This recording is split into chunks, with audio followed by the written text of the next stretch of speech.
Assalamualaikum warahmatullahi wabarakatuh.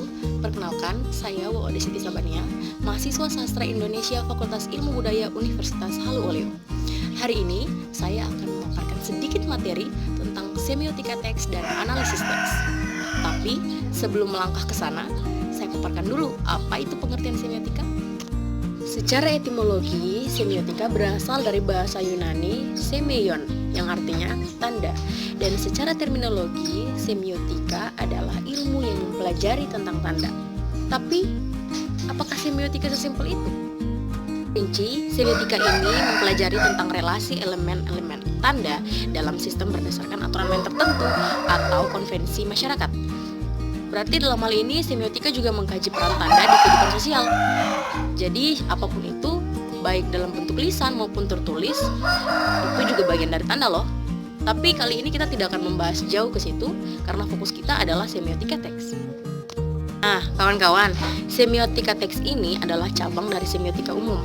Seperti pengertiannya, unit analisis terkecilnya semiotika teks ini adalah, betul, teks. Nah, karena teks tadi mengkaji teks sebagai sebuah produk penggunaan bahasa, maka produk-produk apa saja yang kira-kira ada teks di dalamnya? Ada koran, ada TV, ada majalah, prasasti, buku, novel, puisi, bahkan di kitab suci juga ada. Lah, terus kira-kira apa yang membedakan ini? Jadi kawan-kawan, teks itu terbagi atas dua, yaitu teks verbal dan teks visual. Teks verbal ini contohnya bisa kalian dapati di buku, di majalah, di koran, dan karya sastra seperti puisi, novel, dan lain-lain. Nah, sementara teks visual, teks visual ini di dalamnya ada unsur-unsur visual.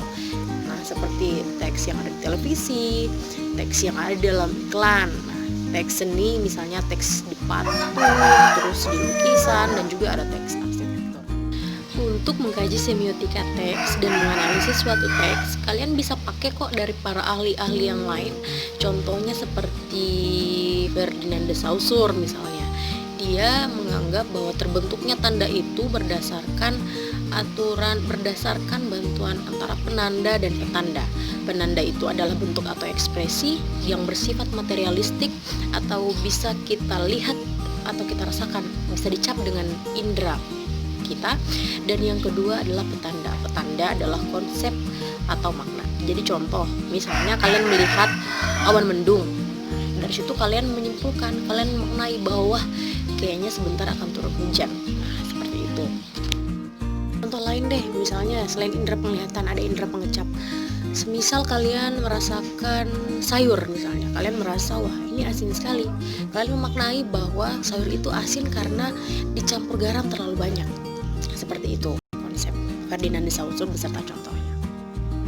Nah, ada satu para ahli yang teorinya hampir-hampir mirip dengan Ferdinand de Saussure, yaitu Roland Barthes.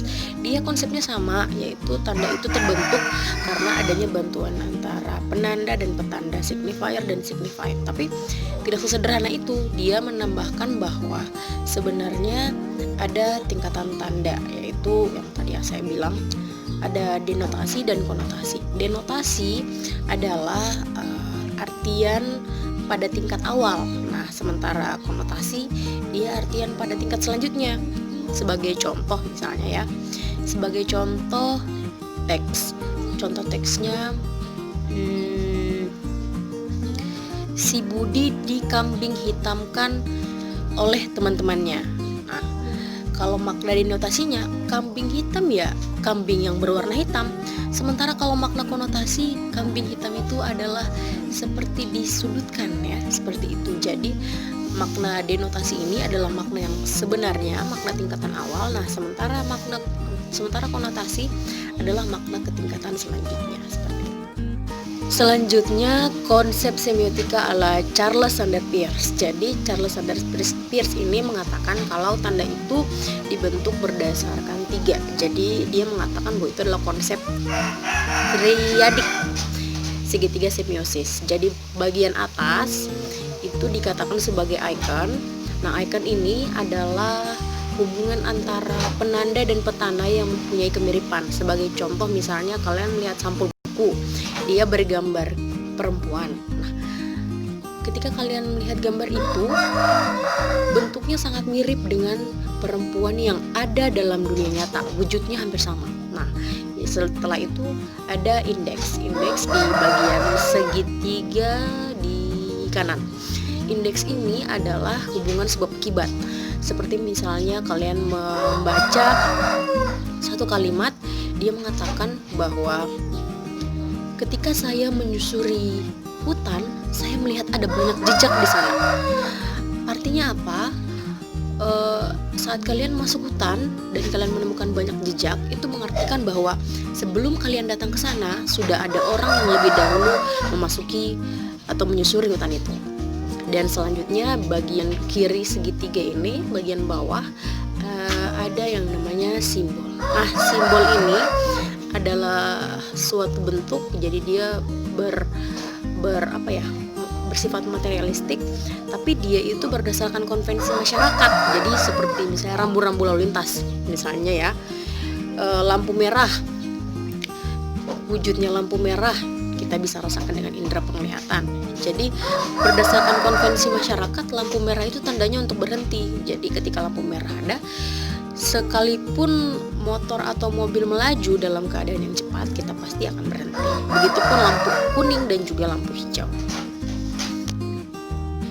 Baiklah teman-teman, itulah tadi pemaparan singkat dari saya tentang semiotika teks dan cara mengkajinya berdasarkan teori-teori dari para ahli semiotika.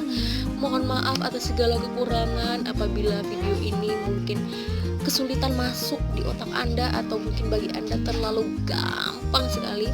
Mohon maaf, kritik dan sarannya sangat diperlukan. Jangan lupa komen, jangan lupa like. Terima kasih. Waalaikumsalam. Wassalamualaikum warahmatullahi wabarakatuh. Selamat siang.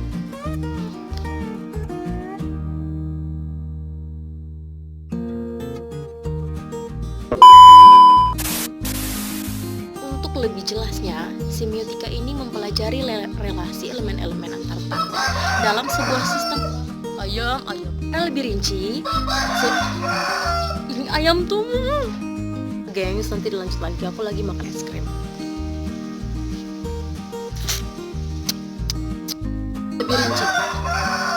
Astaga, kali ini sengaja.